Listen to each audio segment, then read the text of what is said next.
ladies and gentlemen of Singapore, Japan, and wherever you're watching, thank you so much for tuning in, and welcome to YouTube Kyogen 2022.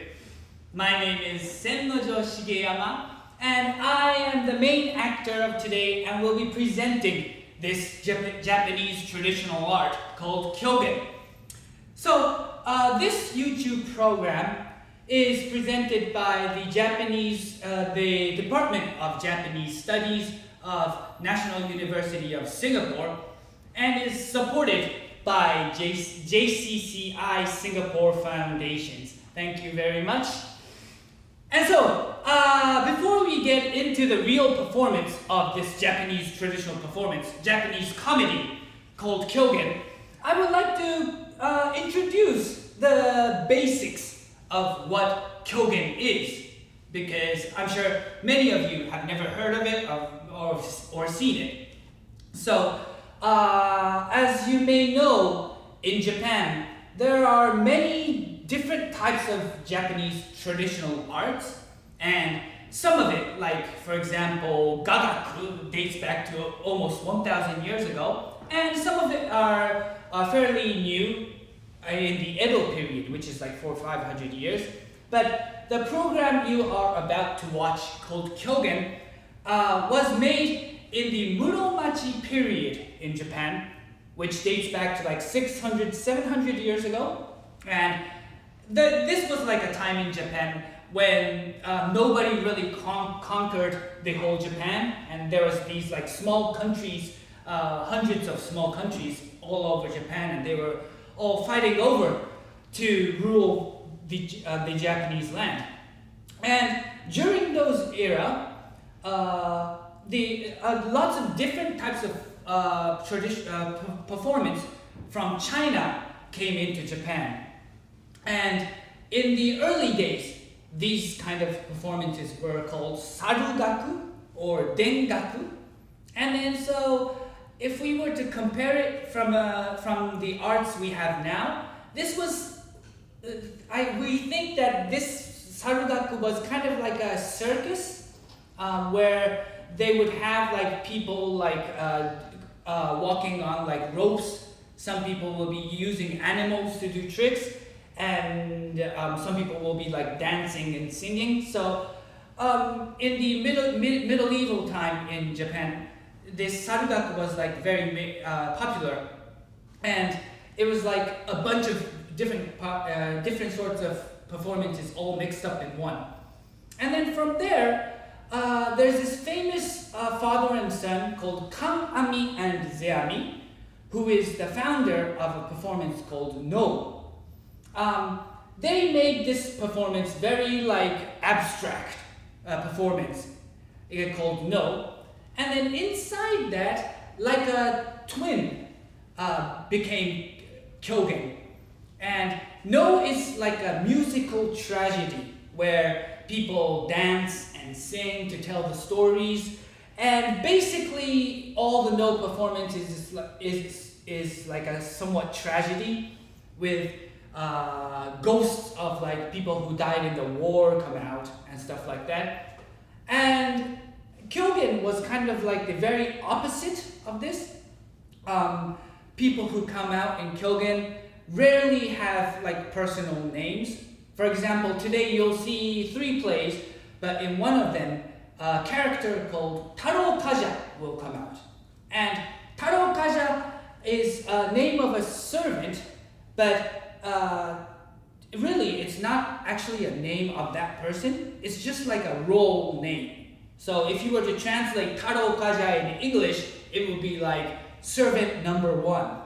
And Jirokaja sometimes comes out, and Jirokaja means the second servant, so it's servant number 2.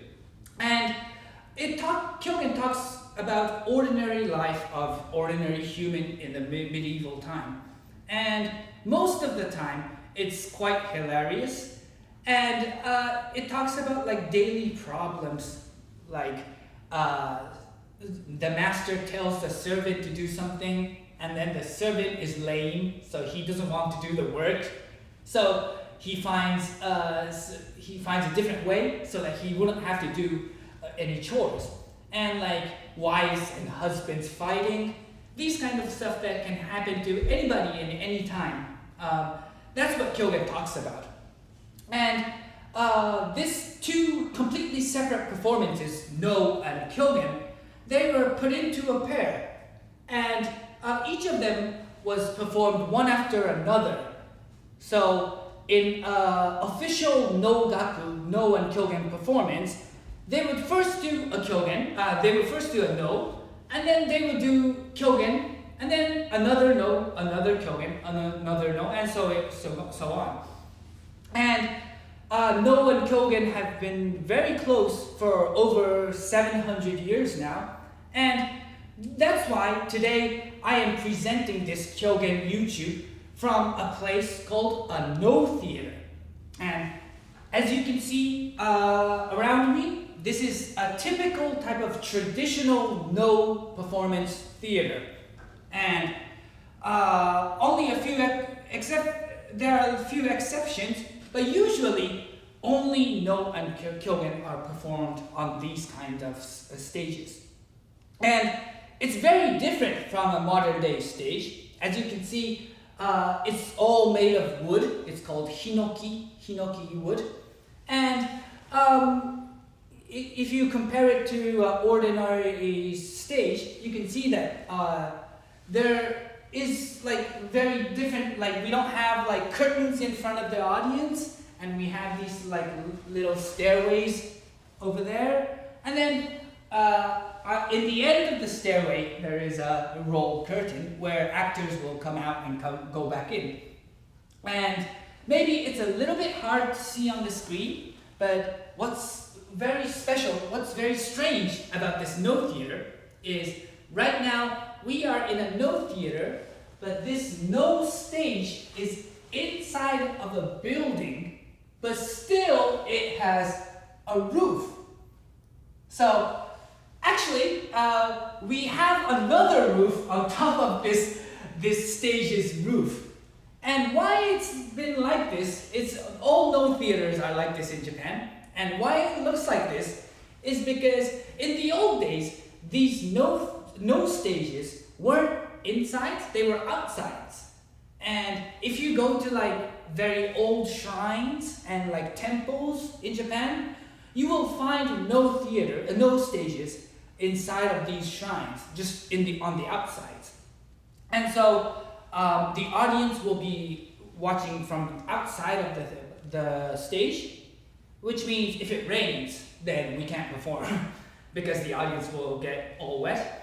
And of course, in the old days, there weren't no microphones, there weren't no lights.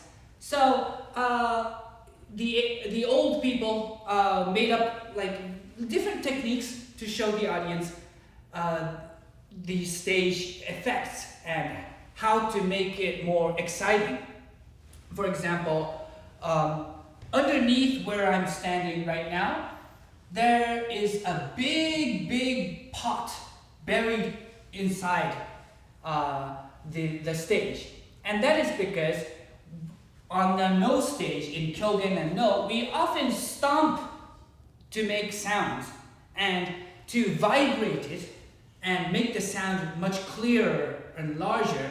We have these pots in the underground of this stage. So I can try stomping. It may sound like this. Like this. And many more different techniques, like there's a pine tree in the back that represents the gods of art. There is a pine tree of the god of art in a place called Kasuga Shrine in Nara, and that represents the pine tree. And so even although it's very like analog, we have like very little like effects of like modern techniques, there are still very like different ways, different tools to show the audience this form of art called Kyogen. And one more thing about Kyogen, actors will move slightly like weird, awkwardly When I mean that, in Kyogen and in all of Japanese the traditional arts, there is a thing called kata, or a form. And all of these arts, whether it's Kyogen, whether it's No, whether it's Kabuki, all of these arts are performed in a specific way of movement and vocal gesture. For example, if I were to walk in a Kyogen style, I would walk like this.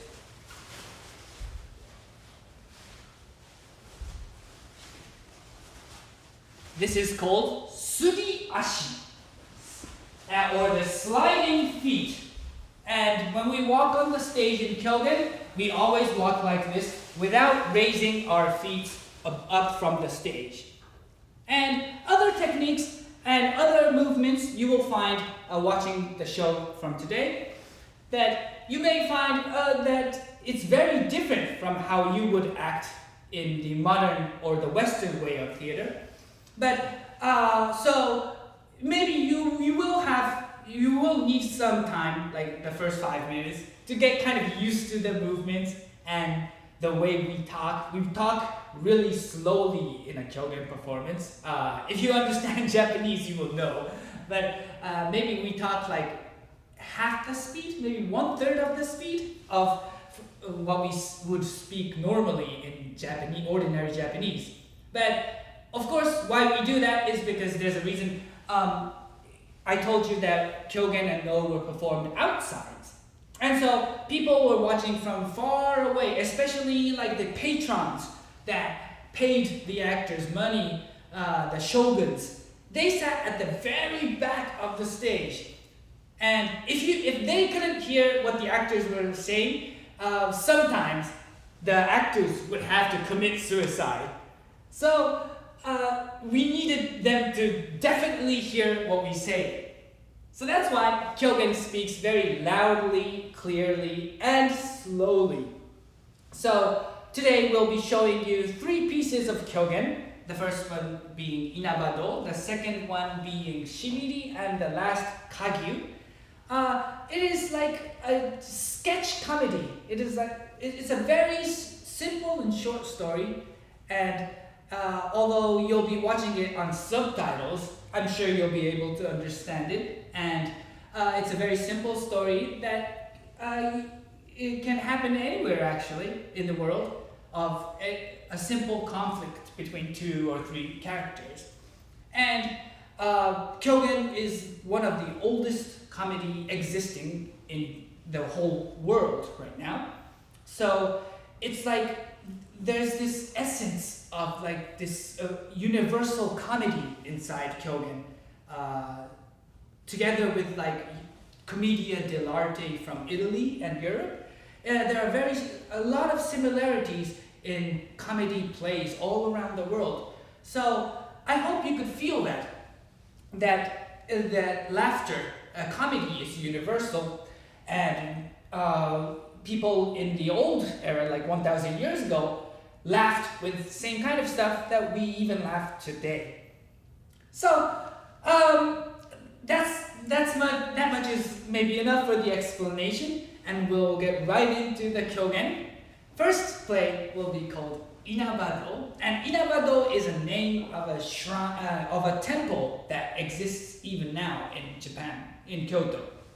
And it's about a story of a wife and a husband, and it's a very simple, easy to understand comedy. So I hope you can just kind of relax in front of the screen and enjoy the show. And also, if you could leave comments on the chat, if you have any questions about Kyogen or about Japanese traditional arts or anything else, then we will be answering a couple of questions at the end of the show. So if you can hang on to there until the very end, I might be able to answer your questions. Okay, so please enjoy the oldest Japanese comedy, Kyogen. Thank you.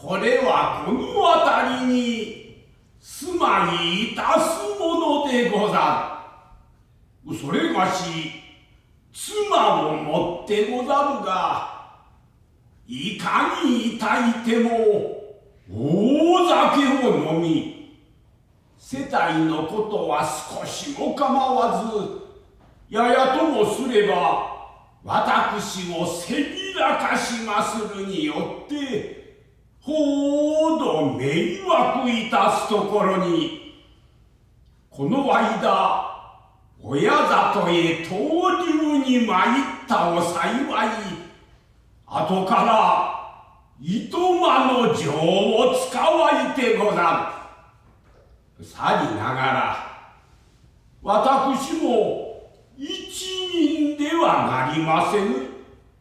また妻を持たねばなりませぬ。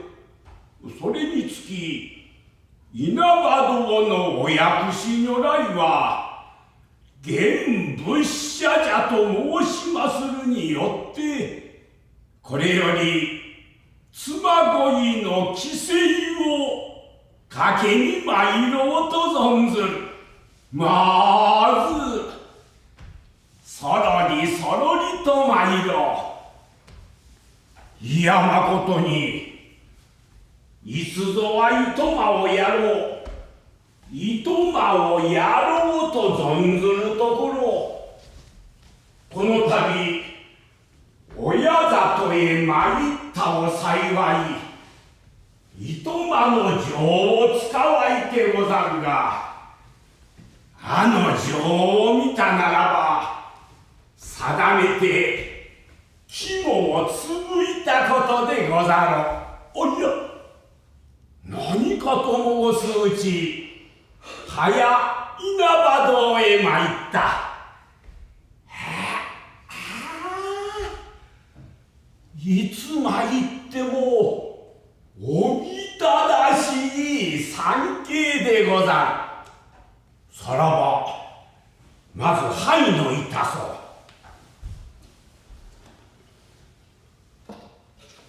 あら、ありがたや。あら、ありがたや。南無薬師瑠璃光如来、何とぞ良いお妻を授けてくだされ。あら、ありがたや。あら、ありがたや。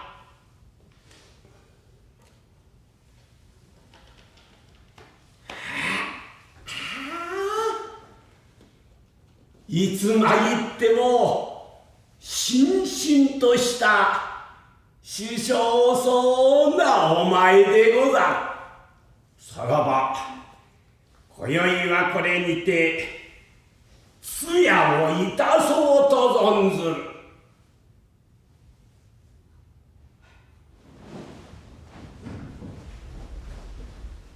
いやいや、それはまことか真実か。これの男はわらわが親里へ参ったお幸いに、後から糸間の情を覚えてござる。その上受けたまわれば稲葉堂のお薬師如来へ妻恋の規制をかけたとやら申す。聞けば聞くほど腹が立つ。これよりあれへ参ってまことか偽りか見て参ろうと存ずる。いやまことにあのような男はやぶをけての5人や7人がけ出しましょうが、去られたと思えば身が燃えるように腹が立つ。いや、何かと申すうち早いなはどうじゃ。さてこれの男はどこもとにいることじゃ知らん。腹がちや腹がちや。されば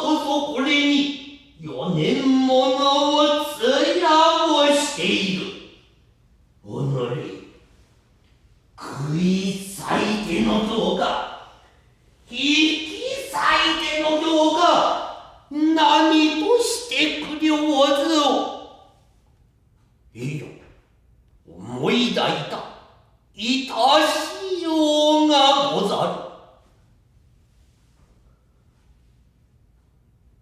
る。いかに男、確かに聞け。何時妻恋の地勢をかけたによって叶えてこらしょう。すなわち西門の一の膝端に立たせおくを何時が妻と定め。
Inabadoのお薬師如来は承りをようだ現仏者でござるによって定めてよいお妻を授けてくださるである。いや、参るほどに早さいもんじゃ。さ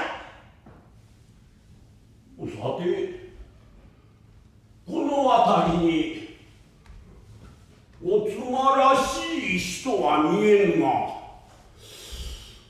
どこもとにいらるることじゃしら。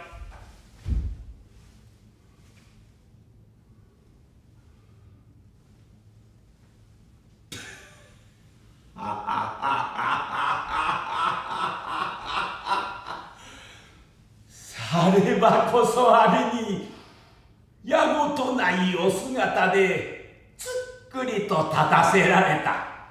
定めてあの人のことであろう。さりながら人互えということがあるによって到底水はなるまいが、こりゃ恥ずかしいことじゃ。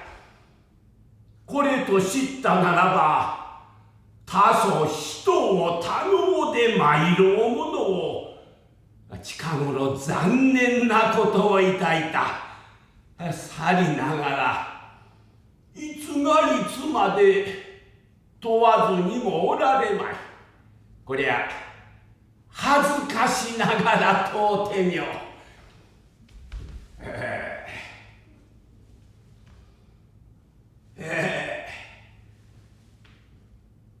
もし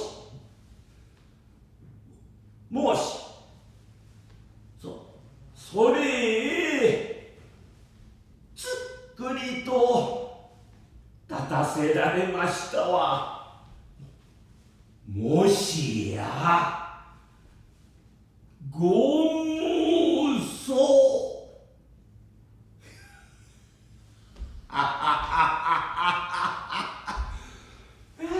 いかないかな。恥ずかしゅうて問わるることではない。多少通れかし人に問うてもらいたいものじゃが、折り伏誰も通らん。是非に及ばん。のし切って問うてみよう。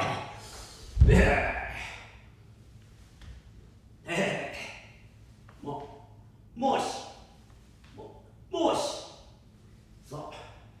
それ、つっくりと立たせられましたわ。もしや、ご無双のおつ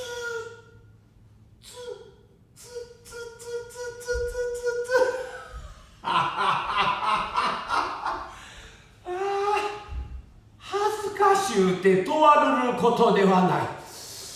これはまず何といたそう。おお、それそれ。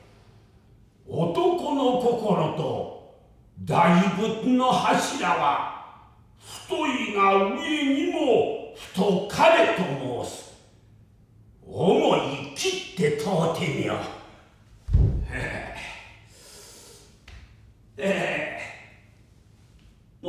もし、それ、つっくりと立たせられましたわ。もしや、ご無双のおつま様ではござらぬか。何？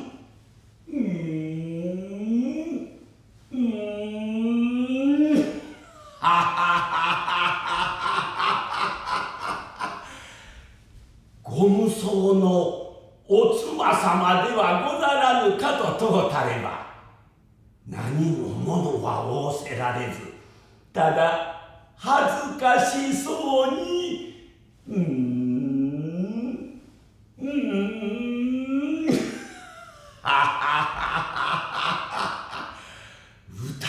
いもないご無双のお妻じゃ。それならばお迎えを信ぜずばなるまい。また問うてみよう。もし、それならばお迎えを信ぜとうござるが、おんまにでも召しますか。何、嫌じゃ。それならばおかごにでも召しますか。何、これも嫌じゃ。いや、それならば私がお手を取って参りましょうか。何、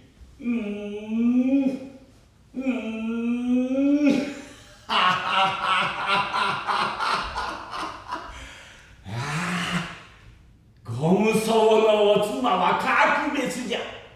私がお手を取って参りましょうかと申したれば、また恥ずかしそうに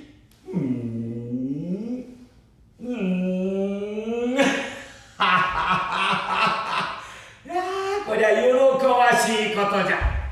どれどれ、私がお手を取って参りましょ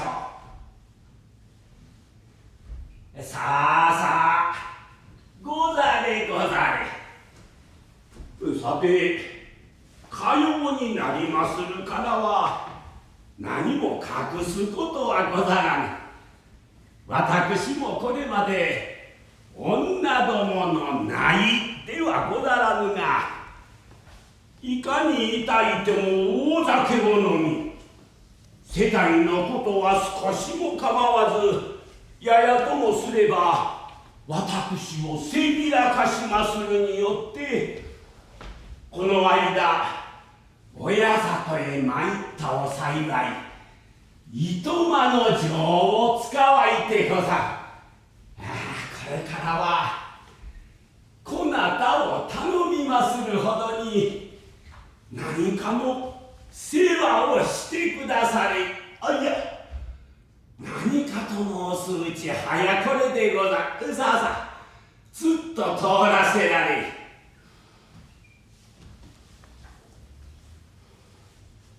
そのあたりにとうどござれ。おっつけ私がお杯を持ちまする。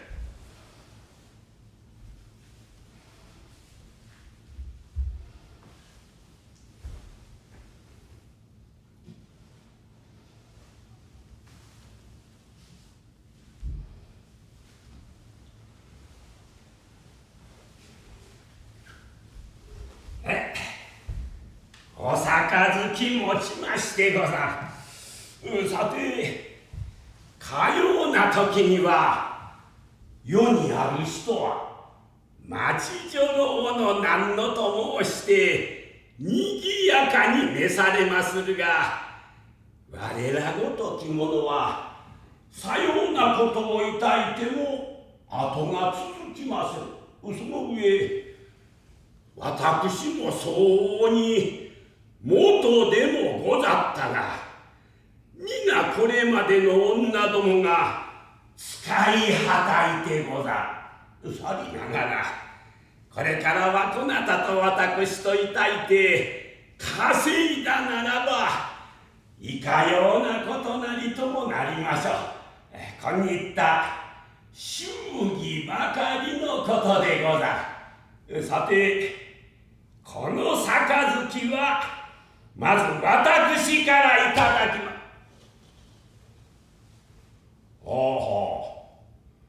こなたから参るか。されされ。そうじて婚礼の杯は女よりので男へさすとやら申します。それならばめでとう。こなたから始めさせられ、すなわち私がお酌をいたしましょう。それ。ち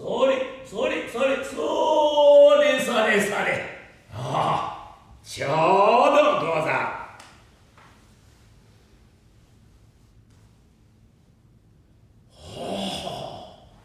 一息に参るか。それならばこれは私へて。今一つ参るか。それならば続けさせられる。それ。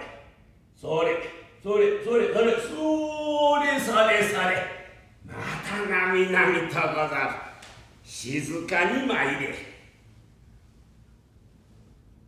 また一息で参った。どれ。これは私がいた。勘の加えて参りまする。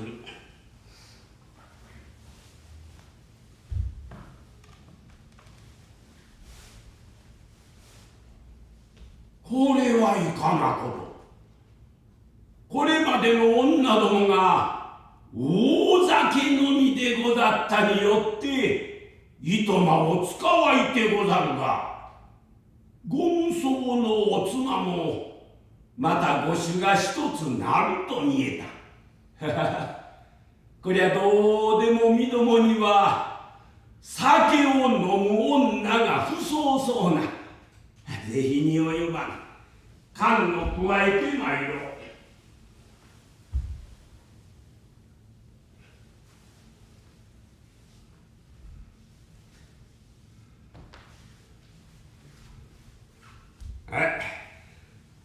勘を加えてまいりました。今一つ参るか。それならばまた継ぎましょう。それ。また一つござる。そのようにのうだならばちと過ぎましょうぞ。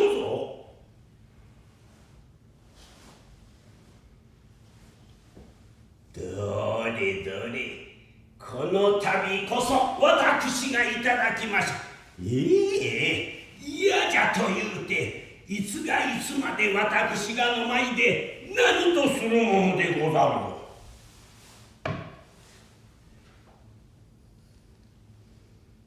の。ちょうどござる。さて私は常は下されませぬが、今日のことでござるによって一ついただくことでござる。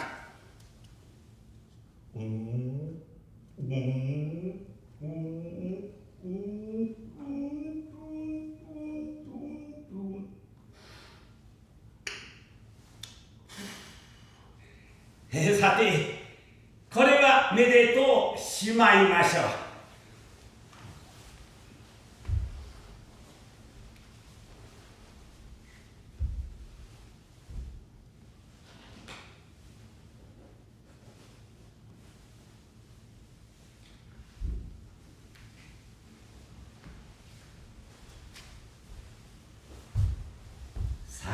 杯ごとも数でめでとうござる。こなたと私は千年も万年も仲良う襲いましょうぞ。何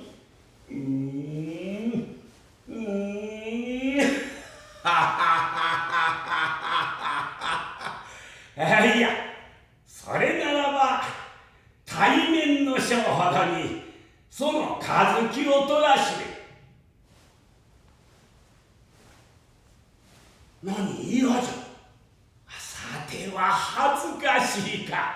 いや、恥ずかしいは二度もとても同じことじゃが、ちと勝手の様子も見てもらわねばならん。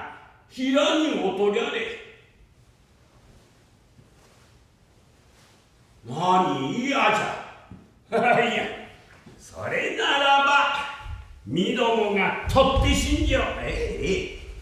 いつがいつまでこのようなものが来ていられるものか。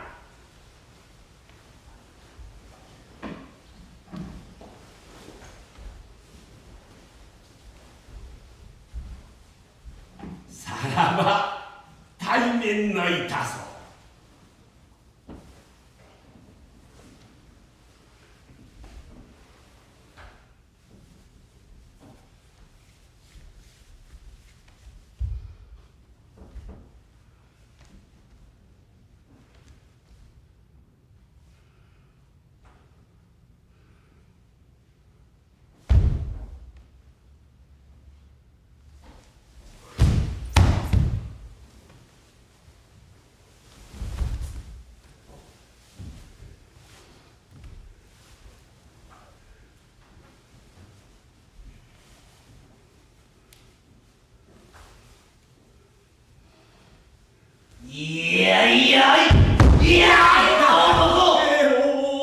女ども、ようおりゃった。何よ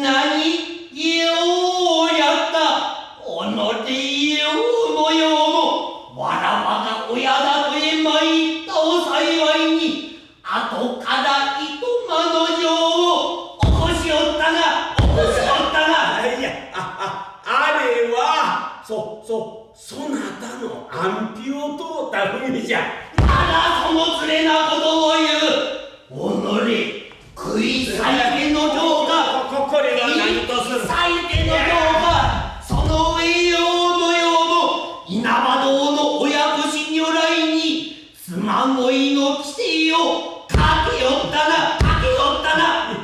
いや、あれもそなたの息災なように規制をかけたことじゃ。まだそのつれなことを言う。許せ。おのれ、どっちへ行く。許せ。あの男、こらえてくれ。やるないぞ。やるないぞ。やるないぞ。やるないぞ。やるないぞ。やるないぞ。やるないぞ。やるないぞ。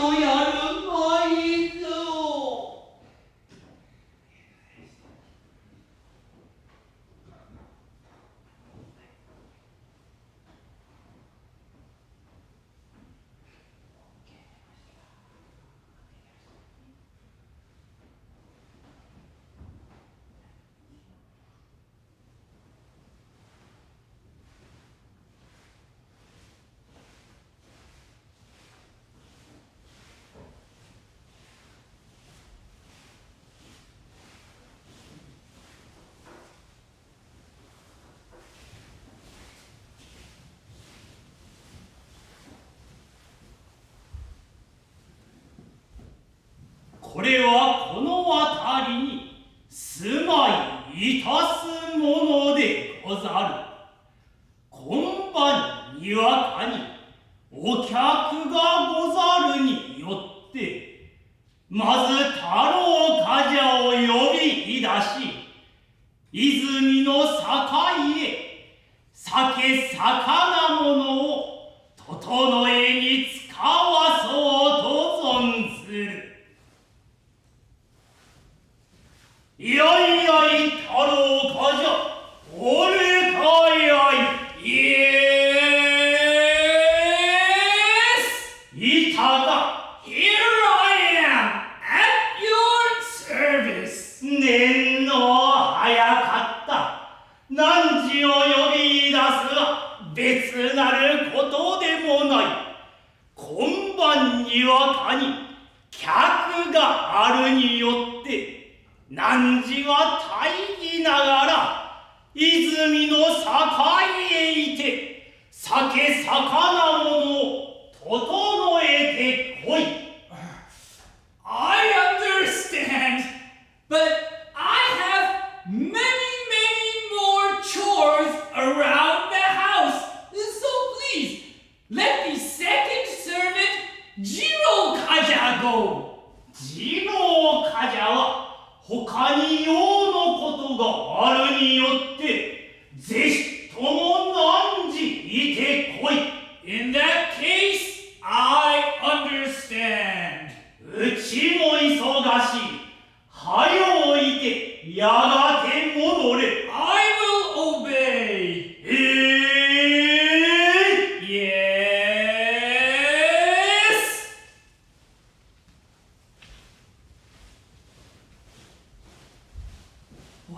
Well.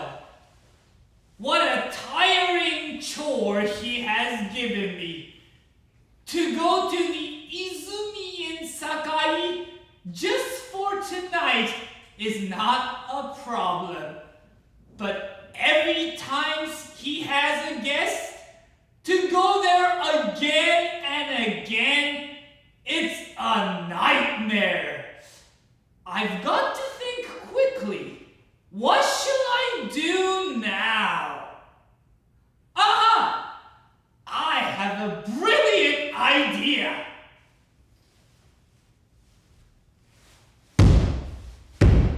Ouch! Aida! Itaya!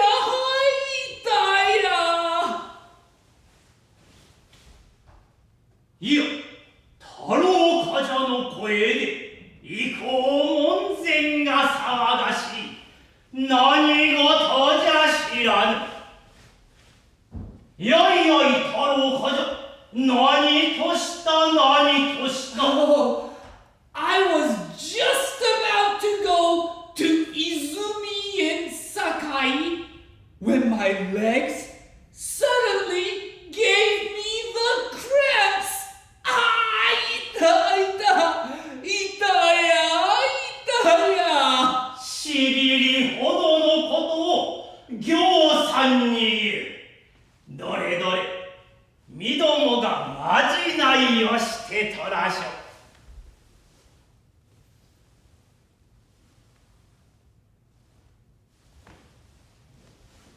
しびり直れ、しびり直れ。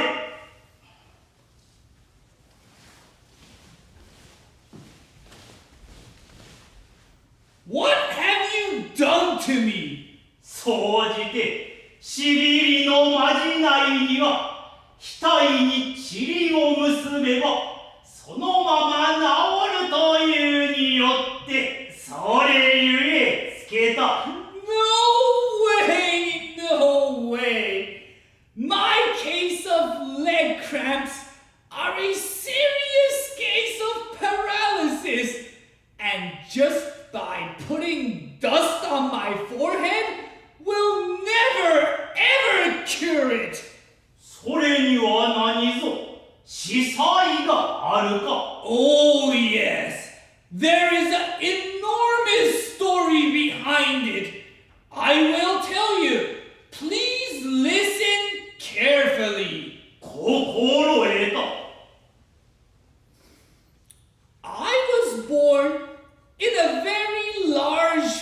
family. And my parents had many, many sons. When my father retired, he gave his house, the storage, and the horses all to my elder brothers. Since I was the youngest of them all, he had nothing left to give me but the family cramps. さてさて、それは気の毒なことじゃ。しばらくそれにまで。I will be waiting. これはいかなこと。太郎冠者は泉の境へ参るまいと存じ、作病を起こいてござる。これはまず何といたそう。いや、いたしようがござる。いやいや、何というぞ。今晩おじご様の方よりお触れ舞いをくださりょうとあって、共には太郎冠者を連れてこいと言うて起こされたというか、それはせっかくなれど太郎冠者は持病のしびりが起こって一足も引かれぬによって、すなわち共には次郎冠者を連れて行くと言うておれ。Wait a minute. I will go to the uncle's party with you. 何とその手でゆかるるものか。My case of leg cramps is a very kind and jealous leg cramps. And if I tell it to go away, it will go away immediately. それならば、急いで千両を含め。I understand. Hey, leg cramps, listen carefully. If I go to my master's uncle's party tonight, there'll be tons of feast and good sake. You can come back anytime you like, but please go away for now. Cramps, go away. Cramps, go away.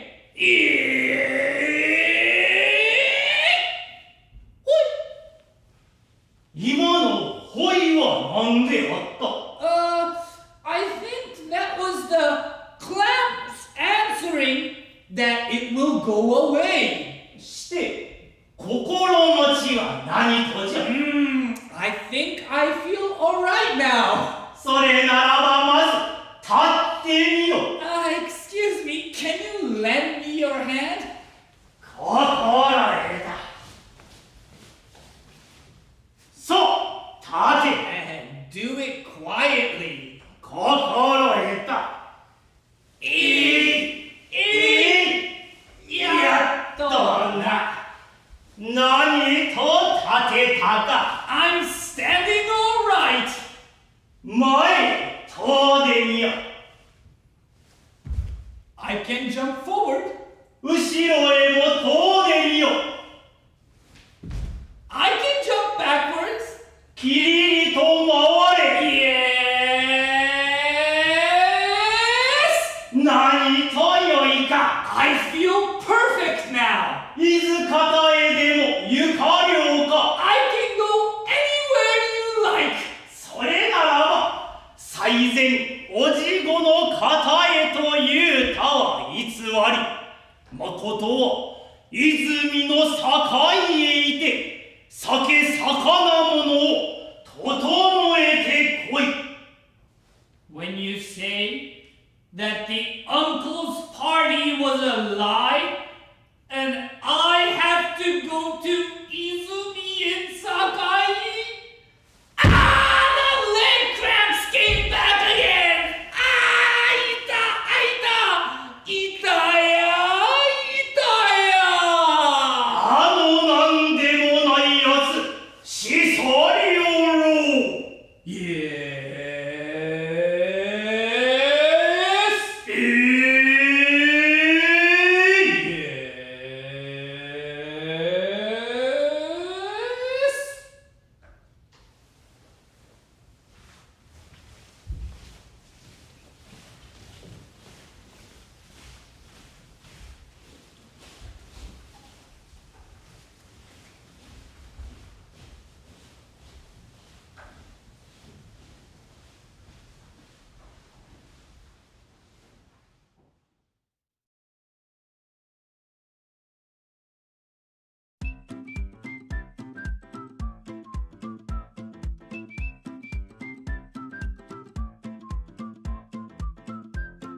これはこの辺りに住まいいたすものでござる。それがし長命の王子を一人持ってござるが、なおなお長寿いたさせと存ずるところ、ある人の仰せらるるにはカタツムリと申すものを取ってまいらすれば、なおなお長寿疑いないとのことでござるによって、まず太郎冠者を呼び出し、そのカタツムリを鳥に使わそうと存ずる。いやいやい、太郎冠者おるかやい。はあ。か。お前におりまする。面の早かった。汝を呼び出すは別なることでもない。そちも知るとおり、王子御様にはだんだんご長寿なされ、何と何とめでたいことではないか。御意なされるとおり、近頃おめでたいおことでござる。それよそれよ。さてそれにつきなおなお長寿いたさせと存ずるところ、ある人の仰せらるるにはカタツムリと申すものを取ってまいらすれば、なおなお長寿疑いないとのことじゃによって、汝は大義ながらそのカタツムリを取ってこい。かしこまってはござれども、そのカタツムリと申すものがどのようなものやら、またどこのとにあることやら、私はついに見たことがござらぬ。そのカタツムリと申すものは、第一頭が黒うて腰に貝をつけ、また折々は角を出すものじゃ。大きいは人ほどもあるという。やぶには必ずいるほどに詮索のして取ってこい。これは難しいお好みではござれども、詮索の遺体で取ってまいりましょう。うちも忙しい。はよ置いてやがて戻れ。心得ました。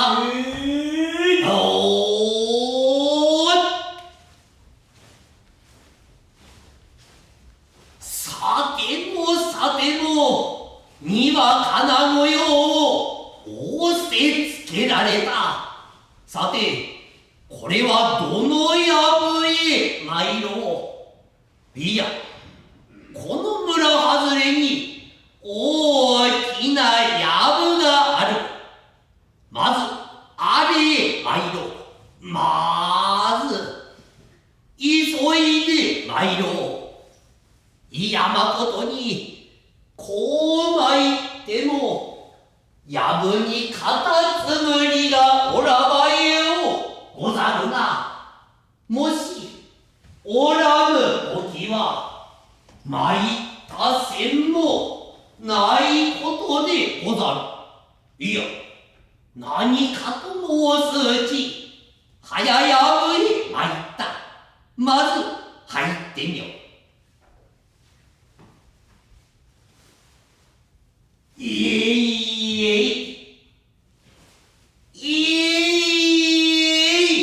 やっとな。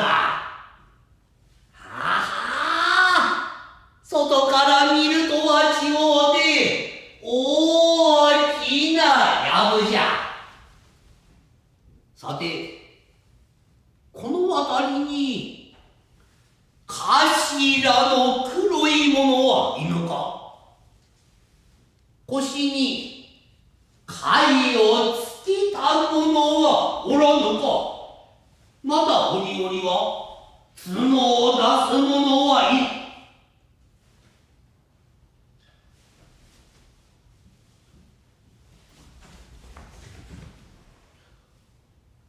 これはいかなこと。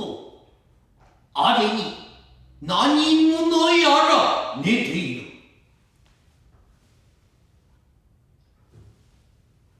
見れば頭が黒うござる。もしやカタツムリ殿ではないか。外をこいて問うてみよう。いやもしもし、ちとものが問いとうござる。起きてください。起きてくだされ。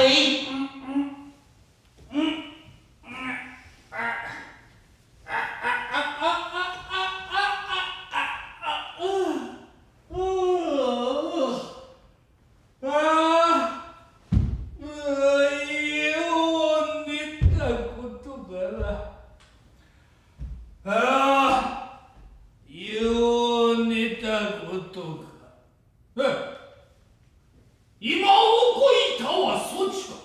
いかにも私でござる。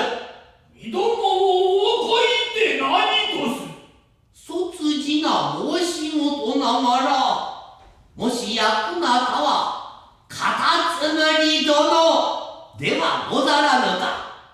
なんじゃ。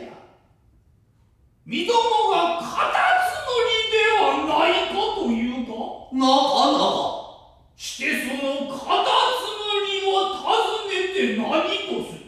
私の頼んだものは、長命の王子を一人持ってござるが、なおなおご長寿いたさせと存ずるところ、ある人の仰せられるには、カタツムリと申すものを取ってまいらすれば、なおなおご長寿疑いないとのことでござるによって、そのカタツムリを取って死んでたさにかように尋ねることでござる。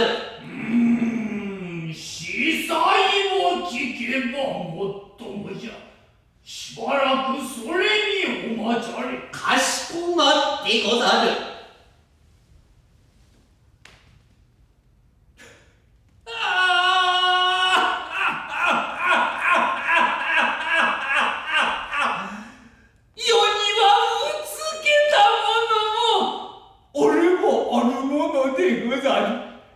それがしも見かけて、カタツムリではないかと申す。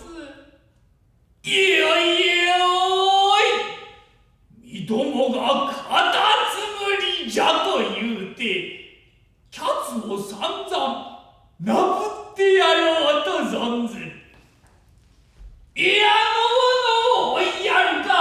これにおりまする。そなたは真実カタツムリを尋ねるの。真実尋ねまする。何を隠そう身どもでおりゃる。いやすればこなたがカタツムリ殿でござるか。その通りじゃ。なるほど。大きいは人ほどもあると申してござる。さて、このカタツムリと申すものは、まず第一、頭が黒で、腰には貝をつけたものじゃと申してござる。これは念の言ったお尋ねはなれど、まずお見やる通り、型のごとく頭は黒いではないが。まことに苦労ござる。貝も今見するぞ。はよう見せてくだされ。かかられた。それおそれおそれおそれお何と貝であろうなの。大きな貝をつけさせられた。また折々は角を出すものじゃと申してござる。何角。なかなか角も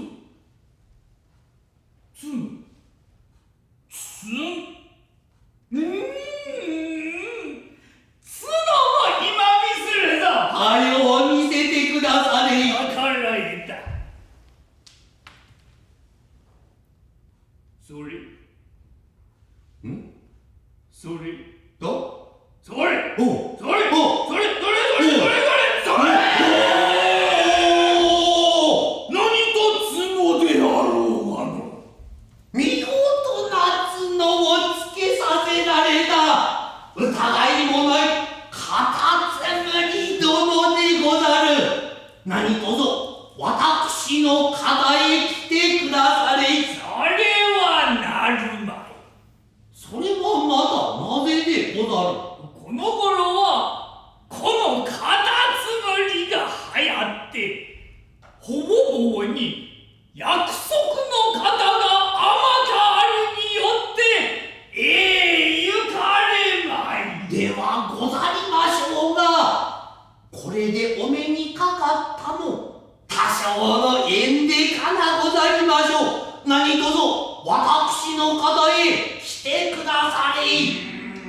なたがそのようにおっしゃるによってゆくまいものでもないが、このカタツムリが藪を出て里へするにはただではゆかれん。何としてお供いたしましょうぞ。このカタツムリは生やし物が好きじゃによって生やし物を生やいたならばそれに乗じてまいろうぞ。幸い私は生やし物獲物でござる。して何と言うて生やしましょうぞ。別に難しいこともない。ただ雨も風も吹かぬに出なかまうちわろ出なかまうちわろうとさえ言えばみどもがでんでんむしむしでんでんむしむしと言うて雨季に浮いてまいろうぞ。これは近頃面白そうなことでござる。ちと早いてみましょう。それがよかろう。おお、雨も風も吹かぬに出なかまうちわろ出なかまうちわろ。それよ浮きに浮いて早さしめ。お雨も風も吹かぬに出なかまうちわろ出なかまうちわろ。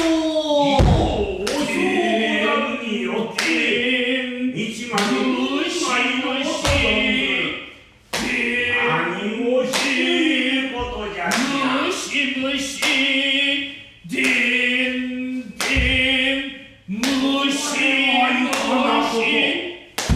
あれに風の山伏とむしむし倒れている。雨も風も吹かぬに出なかまうちわろ出なかまうちわろ。やい太郎かじゃ。太郎だおかだ。あれ上々のカタツムリを求めてござる。おっつけこれどうぞいたしましょう。いやはやさぬかいや。よはやさぬかいよい。おお雨も風もまたお金をったわ。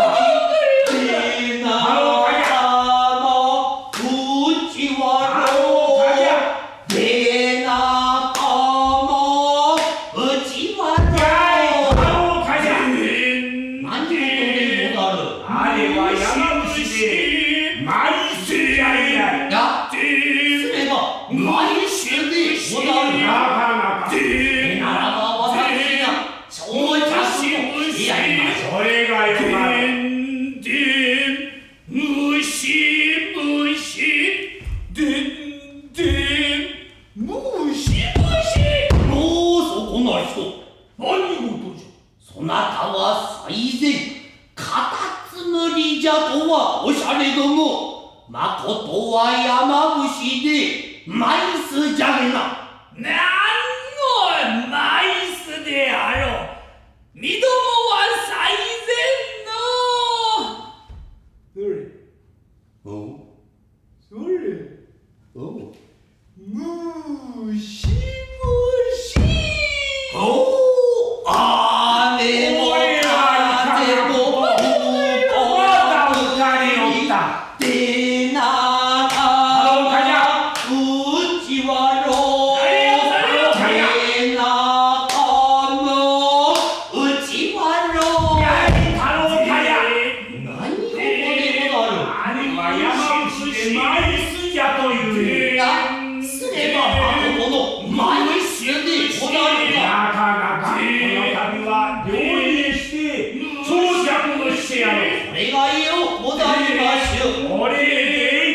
心得ました。むしでんでんむしむし。己は山伏ではないか。己はマイスではないか。何のマイスであろう。身どもはこの大藪に年を得る。でんでんむしむしは何とする。でんでんむし俺は何とする。おーでむしむしでんでんむしむし。雨も風も吹かぬに出なたまうちわろ出なたまうちわろ。でんでんむしむしでんでんむしむしでんでんむしむし。雨も風も吹かぬに出なたまうちわろ出なたまうちわろ。でんでんむしむしでんでんむしむしでんでんむしむし。雨も風も吹かぬに出なたまうちわろ出なたまうちわろ。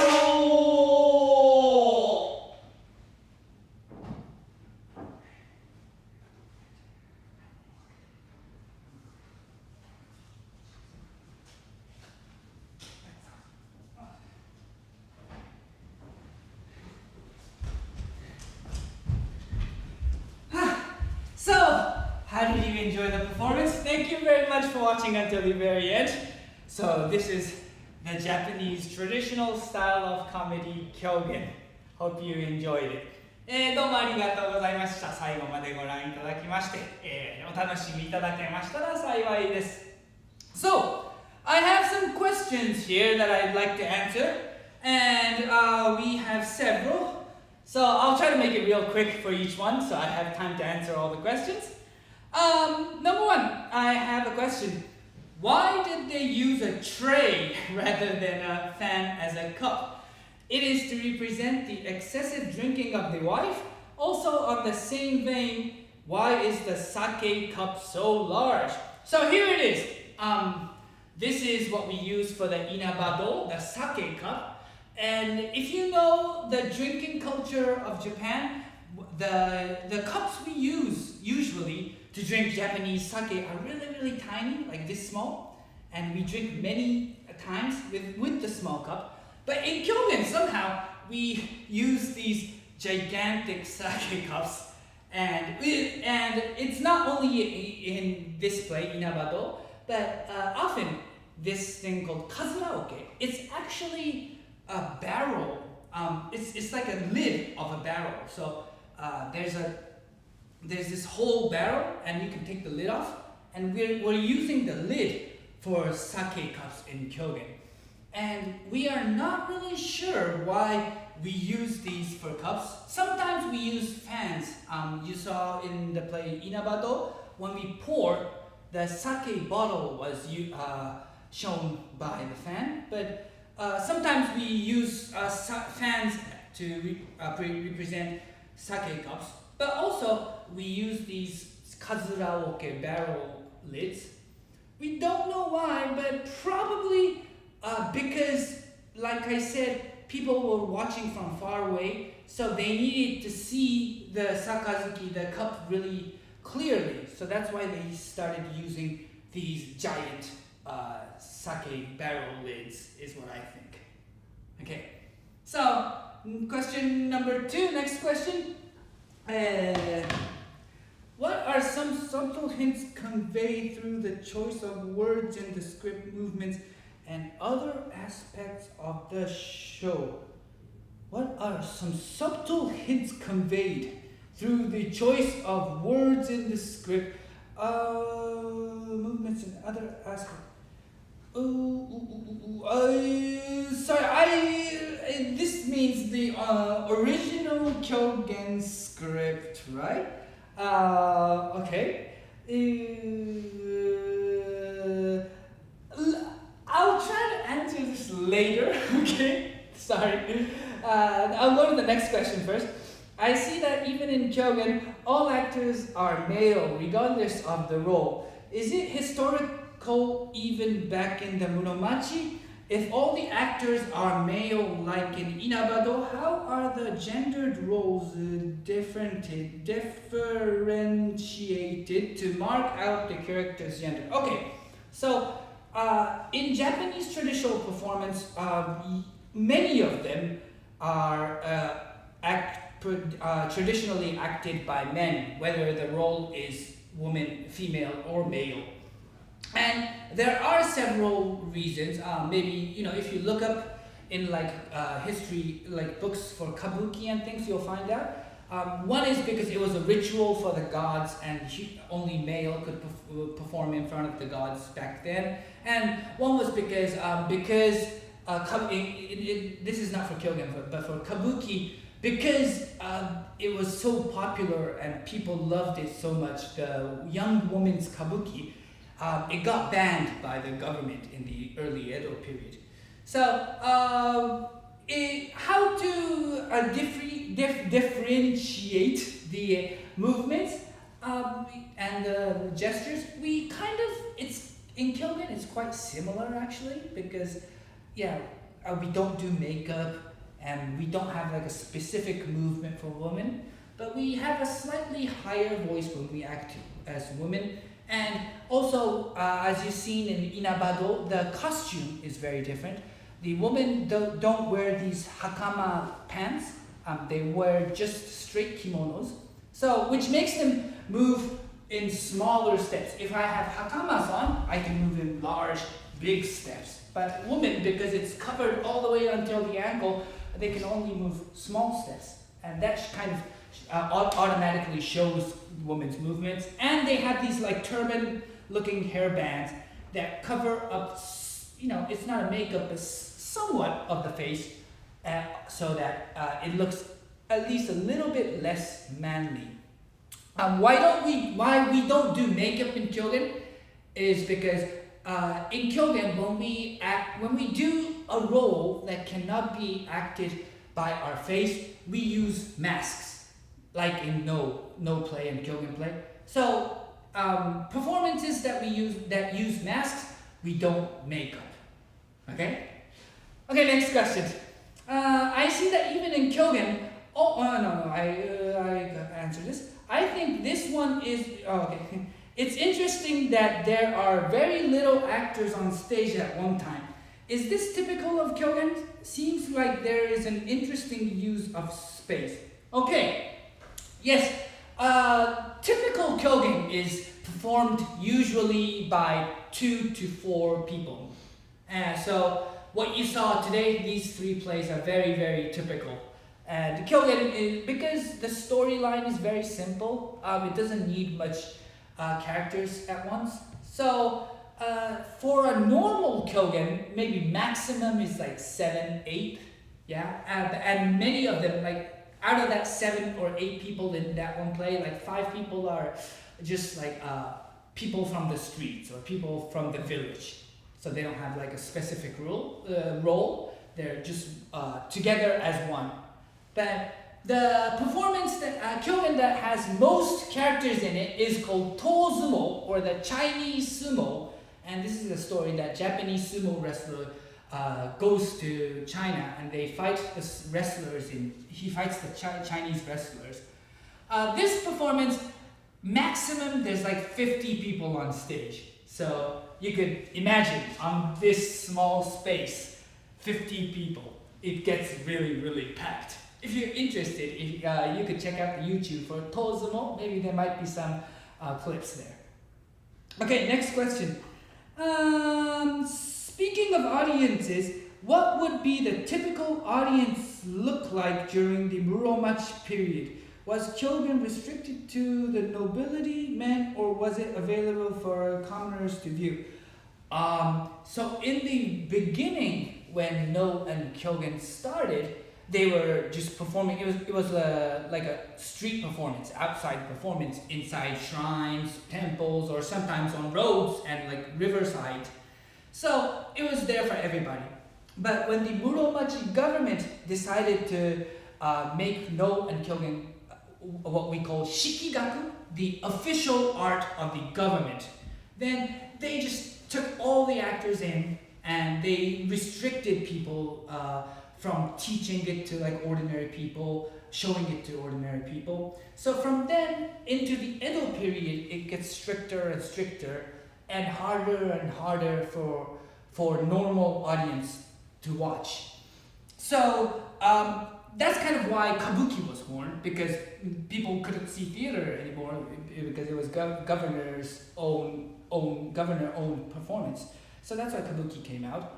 So, and our style that we do in Shigeyama family, we are kind of trying to go back to the Muromachi period where it's for everybody and not for only classy people, but for just ordinary, regular 2023, 2022 audience from anywhere around the world. And I hope you understood and you enjoyed it. Thanks.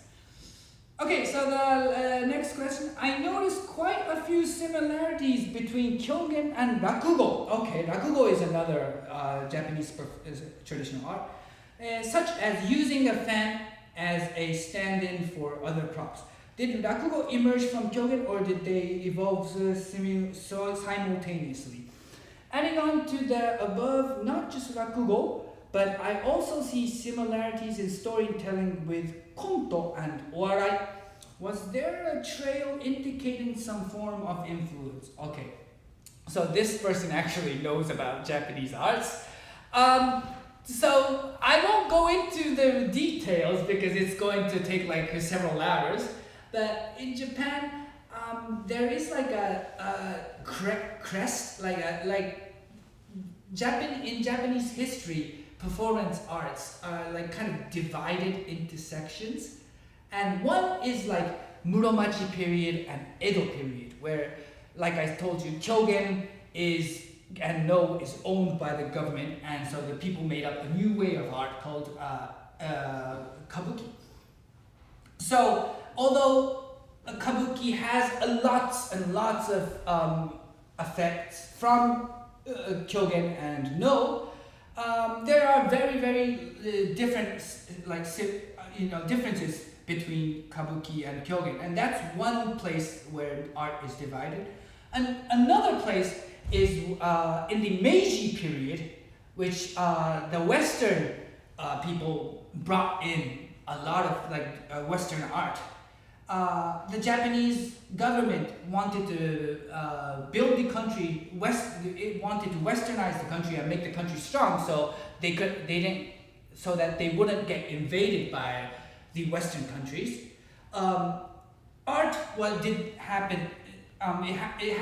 The same thing happened to the art, and so the Meiji government and the clever people thought that Japanese stuff we have to ban it. It's old.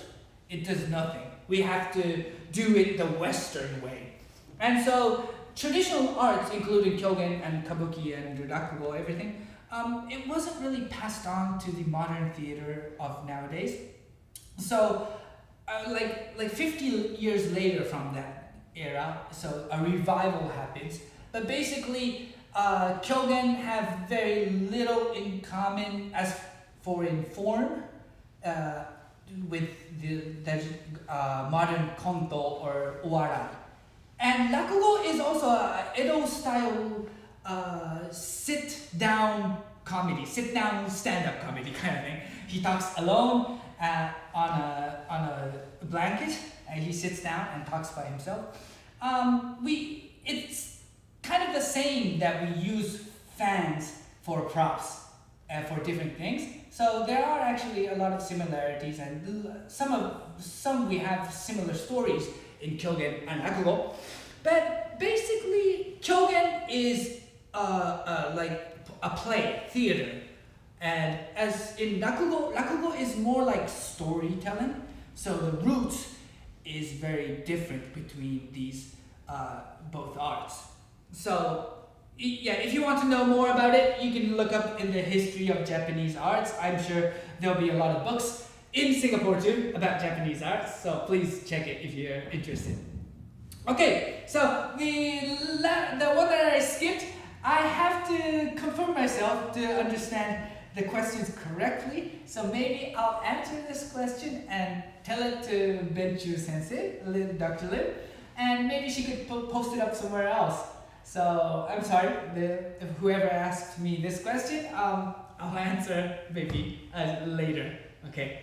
So that's the end of the performance. And for those of you who've watched Kyogen for the first time, I really hope you had you enjoyed it. You had the first touch of Japanese comedy. And of course, Kyogen, there's many more. Like there's 200 plays in Kyogen, and you've just seen 3 of them. And so I really insist you, if you're interested even a little bit, to come over to Japan someday and watch Kyogen no Kabuki, these Japanese traditional performances live. Of course, YouTube is a very convenient way, but yeah, stage performance, it's, you really have to come live to enjoy 100%. So I hope you can all come to Japan someday, or maybe next year or a year after that.